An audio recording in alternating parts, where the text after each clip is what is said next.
What's going on, everybody? Welcome back to Iron Archery Outdoors. We're going to talk about something. Um, I'm pretty new to videoing hunts and stuff, but I've been around camera gear for a long time, and of course I've been around hunting my entire life. But I've been a very in particular person when it comes to quality stuff. Regardless of if I'm familiar with the style equipment, generally pretty good at picking out quality and not quality stuff. And I'm going to talk about a little something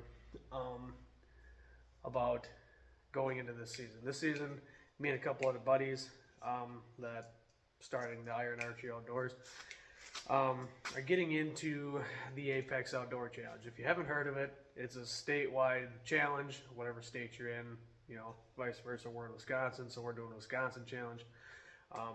For whitetails, they do a turkey challenge as well, which we're going to look into that as well. But going to this, so I was kind of getting. I had a camera, but you can get the camera through Apex Outdoor Challenge. It's nothing special, but it's something to film, and it's plenty good enough to film hunts with. Unless you have your own camera and you videotape with a better quality camera, that's fine too. Whatever. But what we're going to is, so obviously I need a camera arm. I was really open to options. I was looking at several different ones. Obviously, there's a ton of different options out there, especially for beginning videoers. They got the Muddy Pro arms, the Muddy Hunt Hard arm, which is one I was really looking into more.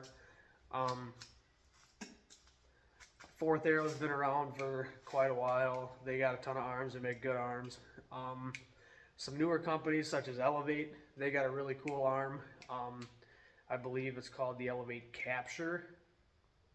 I believe that's what it's called. And they have the Capture Pro. A little bit different. The Capture has 2 arms. The Capture Pro has 3 arms. So you get a little bit more reach, but you get 3 different pivot points rather than 2 in just the arms itself. But they're really cool design. They fold up real compact and they actually got pretty good weight rating on them. I think they're rated up to, I think the Capture is, which is the lower model, I believe is rated to an 8. Correct me if I'm wrong, it may be 6 like a lot of other ones are. But so I was really battling between what to pick, and I decided to just give it a whirl. If I like it, I like it. If I don't, I don't. I can always upgrade, okay? But I decided to go with the Fourth Arrow baton.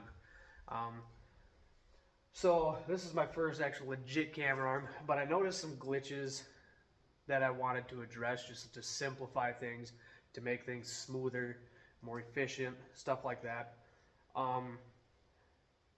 With the arms themselves, they're fine. But what I noticed is the mechanism back here where it's a little I'll kind of show you.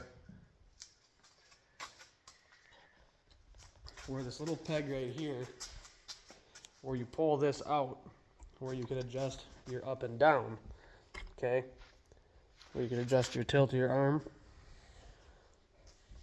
And then it catches on these little teeth. These little teeth right here. But the problem is this little slide right here would catch on these dowels, these little metal sleeves, I guess, or the pegs, whatever you want to call them.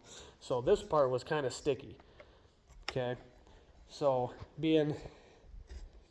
I took those out, and I took a Dynafile carbide bit, and I ground down the faces of this little piece right here.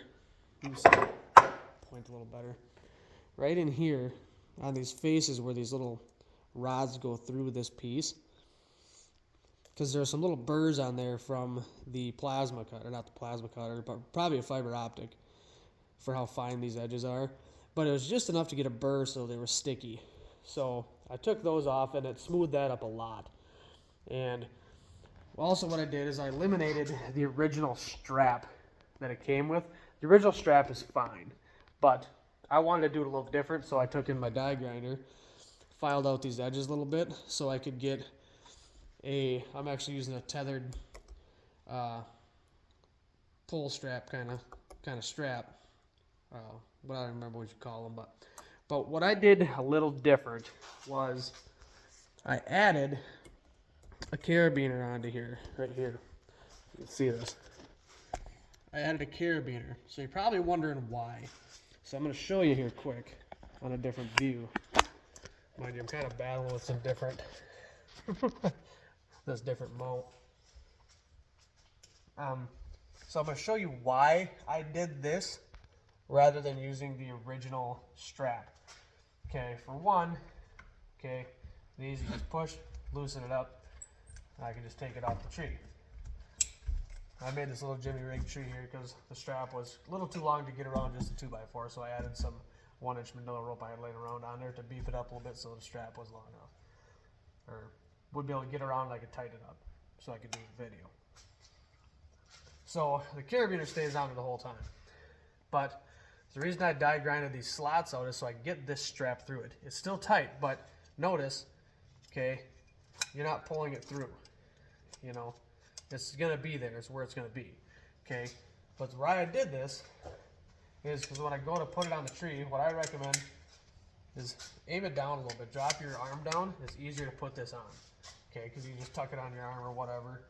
But then you're not fighting the weight, which is light anyway. But you put this on. You just come back around, hook in your carabiner. That way you're not feeding a strap through a ratchet, whatever. It's just simpler, faster. Then all I do is you can just hold this out a little bit, keep some pressure on it, then tighten your strap down. Okay? You just cinch that down good and tight. Then you just pull your knob out, and tip your arm up. Okay? So that seemed, I kind of thought about the idea, kind of rigged it up, and honestly, I like this way much better than using a ratchet strap. On an actual tree, you can get this obviously way tighter than I can do it right here. But you can get it plenty tight that you're not going to have issues with this thing moving around on a tree. You're just not. And going back on that, the other thing I wanted to make this video about and talk about is to save you some headaches, save you some time, vice versa. I haven't even put a camera on this yet. But just by pulling out of the box, looking at it, it's going to be a big difference. But I'll show you what that is. Again, bear with me with the cameras. Camera. Okay, kind of battling with it. Got a little stand made up here, and it's been kind of fighting against me here, so just kind of bear with me. Okay. So what we're going to talk about is when I got the 4th Arrow baton, I decided to go with the fluid head and the phone mount. Okay, the phone mount's fine. The phone mount's this little dealio here. Here's the 4th Arrow phone mount. Okay, clip in here, extend it, clips your phone in there, whatever. Then you have your, well, you can go either side, but it's got your 1/4 and your 5/16, whatever the thread is. That it's probably like a 5/16 by 18 thread. But your 1/4 is what you want. I'm using the mini series. So this is the factory one, mind you. It's camouflage now. I'm OCD about colors. Okay, so I painted this one up, but even before I painted it is when I noticed it. But I was just going to use it, do it for a while, eventually change it, whatever. It does come with a quick disconnect, so you can leave your little piece on your camera, like here, where this can just clip, where you can just clip that right into your camera. Get this lens out of the way. Where you can just clip that in there, vice versa, then just clip it out. Okay, but this might not bother everybody, but it bothered the heck out of me, and I know it was just going to irritate me in the tree, and I just wasn't going to deal with it. So one thing you probably can hear, hopefully you can hear on the camera, but in a stationary position, you get noise. You're probably thinking, well, it's just dry paint and the thing. No, it did it when this was brand new out of the box. They're not a true fluid head by any means. Okay, so that and the bottom rotate piece where you pivot your left and right, that's not that bad. It's definitely better than your tilt. Okay, but there's still, if you're dead still and you go to turn it, there's a catch to it. And you're going to see that on film, and it's going to annoy the heck out of you, especially if you're OCD about things like I am. And I've talked to other buddies that do a lot more filming than me, vice versa, and it was one thing that they really picked out, and they went through a lot of different fluid heads.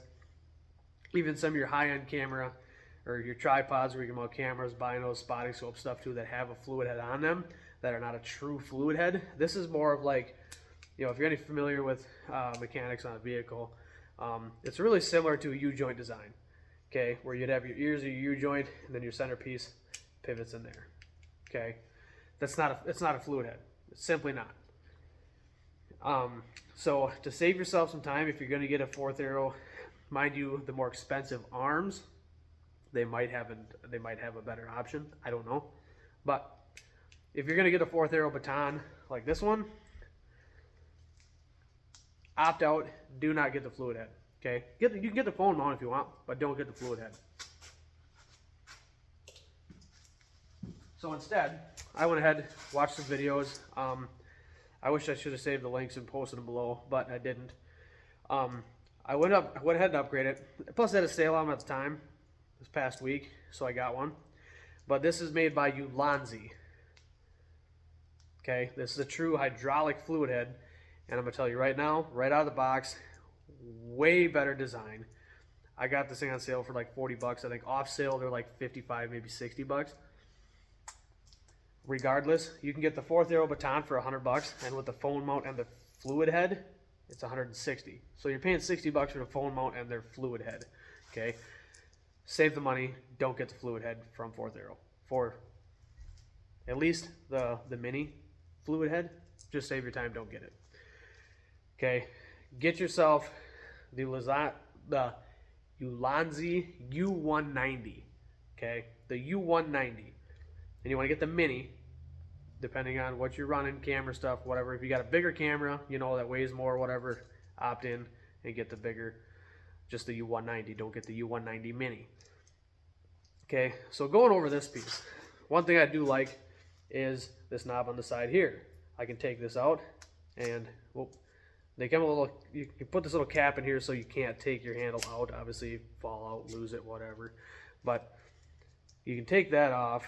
You don't really need it on there, but you can take the handle off. But the other thing is you can adjust where you want this thing. If you want to tilt it up, you want it out to the side, to the inside, toward the camera, down low, whatever. You can do whatever you want with it. Okay? Let me put my screw back in here just so I don't lose it. Okay. So to the other side. Or we'll go to the top, where this piece, probably what's all going on here. Okay, well, here, you just simply loosen up your side here. As you can watch here, that piece comes out, and you can take your piece right out. That's what attaches to your camera underneath. Okay, so obviously it's really simple.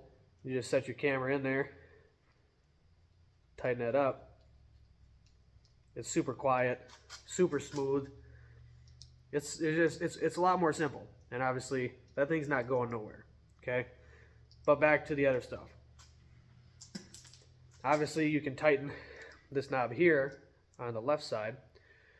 It tightens it so you can't tilt it, right? Basically, a full rotation, you're loose, okay? But here's the thing with these hydraulic fluid heads, right? Is they're super smooth, okay? There is no catch in there, no nothing. Okay, now if you get a catch, so the thing with a hydraulic fluid head, you got to remember. So when this comes down like this, a hydraulic, when you push in a hydraulic or a shock, right, it's going to have rebound, right? So when this comes back here like this, it's going to naturally want to come back. Okay, so if you have an angle roughly set in, excuse me. If you have your angle kind of roughly set in a tree stand, just kind of adjust it and just snug it up a little bit. Okay, that way you're kind of staying at the same plane, vice versa. Okay, And the bottom here is, so you can watch the numbers so you're not moving. We'll rotate the 0 to where you can see it. So there's 0 right there. Okay. Try to hold this. Buttery smooth. There is no catch, no nothing, no noise, no sticky spots, anything. Okay. Major upgrade. It's all metal. There's no plastic on this thing that I can find. Other than maybe just this little ring right here, which obviously doesn't matter. But everything else is metal. There's no other random plastic on this thing other than, it's kind of like a hard rubber on the handle, so that's kind of nice. Huge upgrade to your factory 4th arrowhead. Mind you, I'm sure there's other fluid heads out there that are just as good or whatever, but to be honest with you, I'm not super familiar with fluid heads, but I know what they are, know what they work, know what a true one is. But honestly, for the money, this Ulanzie head is, honestly, I think it's really hard to beat. Honestly, I don't think you could probably find a better one for the price. I really don't think you could. And if you do, awesome, run it.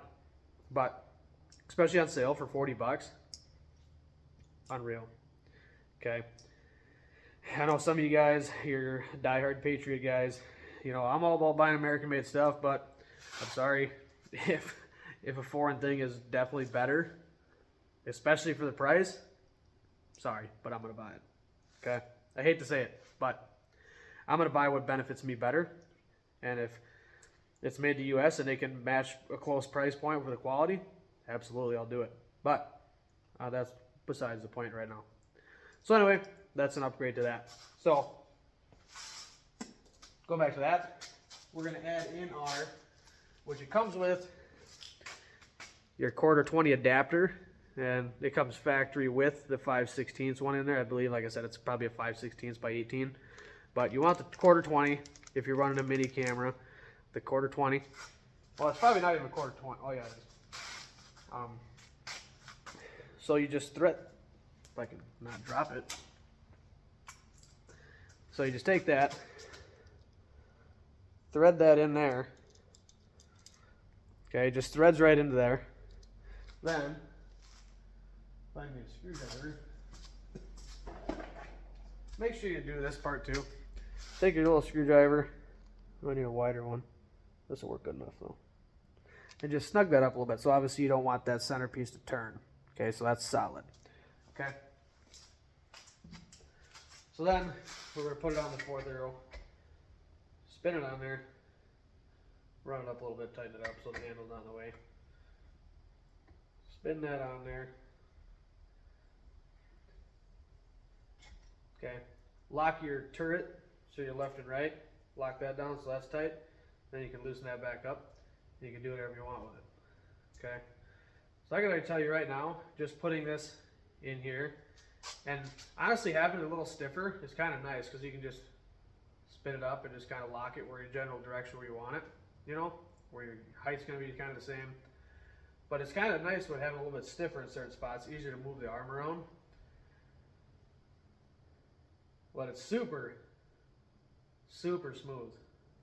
That is actually really nice. Okay, so we're going to go ahead and mount this on the camera too since we're doing this. Because I'm obviously not going to use this other one because I don't like it one bit. Mind you, being I already have the 4th arrow one, I could go through the hassle and be like, hey, I don't like this thing, I want a refund on it. But obviously I spray painted it, so I'm not going to do that. And even if I did paint it, I wouldn't go through the hassle just to do it anyway. Just because I can still use it as a backup for whatever reason. If I forget this one at the house or in the car or whatever it may be. I might just keep the other one in my pack anyway. But, and their bracket's a little smaller too, so that's nice. That's a benefit to that. The other thing I noticed too, so on this camera, so your 1/4-20 mouse here, I'm going to spin this back on here quick so I can show you. So where this sits, on this camera in particular, I can't open the battery tray with that there because it just blocks it off, so I can't open it. Okay, So obviously that's an issue if you're in a tree, okay? But show you another thing where what you can do on this one, this Ulanzie quick detach bracket, spin that in there quick, is you can adjust where it's going to sit on your camera. So I actually did not even notice that before, but I'm actually really happy with that, and I'm going to show you exactly why. For a camera, I wish I could tell you actually make and model of this thing. This is the camera that you can get from the Apex Outdoor Challenge. You can probably see it when it turns on. Okay.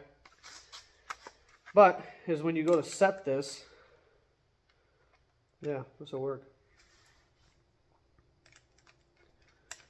Is set this up here. Obviously, you can adjust this a little bit too where you want it to. Actually, I can spin that. Anyway, but you can adjust it where you want it, so you can kind of adjust your center of balance and stuff for your fluid head.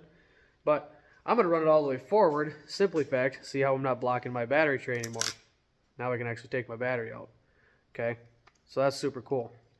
Should be able to. Hopefully I get enough room. We're going to find out if I actually can or not. If I get the battery out. Okay. So I did speak too soon. You can't quite get it out. But not that I'm overly worried about it, because these batteries, you get like almost 5 hours worth of battery. So if you run out of 5 hours of battery in the tree, then whatever. So whatever. Take that back.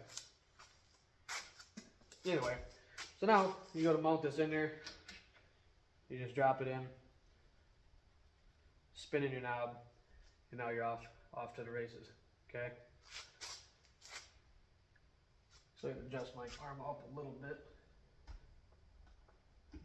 And obviously, going back to that, you want to get your arm as level as you can.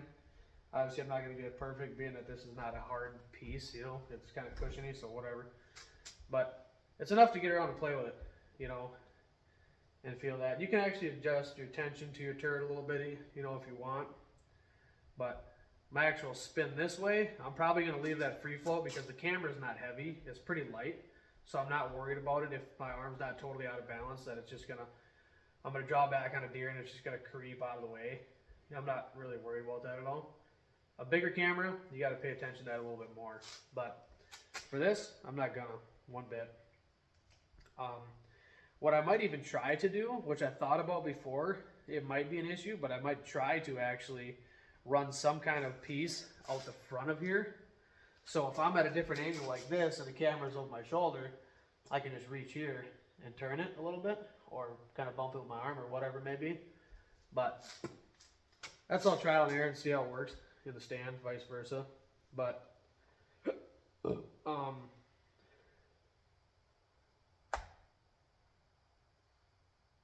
yeah, so that's kind of on that. So that's kind of my ins and outs on this Ulanzie fluid head. Well, I should say hydraulic head, because that's more or less what it is. But it is kind of nice though if I leave it free floating if you're ground hunting or whatever. See how it's kind of tilted back though? So now you could probably adjust your center on your fluid head to kind of match that a little bit. But whatever, it's not a big deal, because most of the time you're not really adjusting your up and down this way as much as obviously your left and right. So if you're in a tree stand, you know, and you kind of get a spot and that's where you want it, you know, you're shooting at a relative angle, you know, that's where it's going to be, then I'm just going to snug that up. And you can snug it up just to the point it's not going to creep on you either, but you can still move it if you need to. So you got, yeah, obviously you got that option too. But I'd just go ahead and snug it up a little more, that way it can't move. So that's kind of my ends on there. Other than that, going back into this is the actual sensitivity of the fluid head itself is really good. Where you don't get any weird catches or anything in the camera itself. So it just kind of, it's super smooth, so that's really nice. Definitely looking forward to that. Yeah, so on the flip side of that, I hope that kind of helps some of you guys out. I mean, there's a few videos out there, but not too many videos really walk through it, and that's kind of why I wanted to. So, yeah, even if you're looking at just upgrading your fluid heads or whatever to something a little bit better, you want something smoother, a little heavier duty, built better, whatever. Check out these Ulanzie fluid heads on Amazon. I'm very impressed with it. I'm looking forward to using it. So until that, we got the youth hunt tomorrow here in Wisconsin, so I'm taking the boy out. Might bounce back and forth between the crossbow and the rifle, but as far as the morning, I think we might make a sit, maybe try to smack a doe. Or maybe if we feel ambitious, get into another spot where we've had a couple decent bucks coming in the last couple days on this piece of public. And then in the evenings, we're going to try to sit where I've been having another buck come in as a 3-year-old 12-pointer. He's probably in the buck 25, buck 30 range, but be a perfect deer to try to get him on. He's been kind of showing up a little more regular, and the big bucks that I've been trying to keep tabs on, or vice versa, they've been kind of on the down low, which I wasn't totally surprised being with this hot weather we've had the last few weeks. But now we're finally getting temperatures. The last couple nights we've had high 40s or low 40s, high 30s. This morning we had 38 degrees here, and then before I came out here in the garage, I was already down to 41, and it was like 10 o'clock. So it should be a pretty cool morning. I'm thinking probably mid-30s.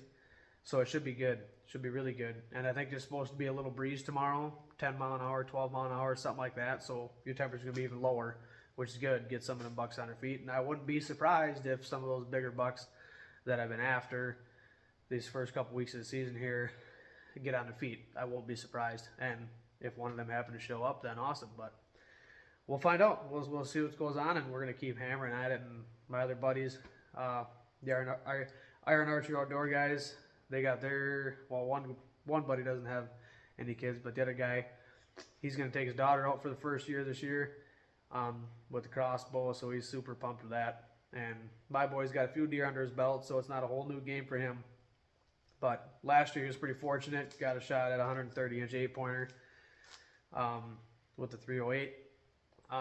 So we're going to be rocking that again this year, and he shoots it really good, and the crossbow, same thing. I mean, 50, 60 yards, he's just hammering it. So we're going to see what goes on, and we're going to give it all we got, and hopefully we're going to have the arm with us. Hopefully we can get it on film. So wish us luck.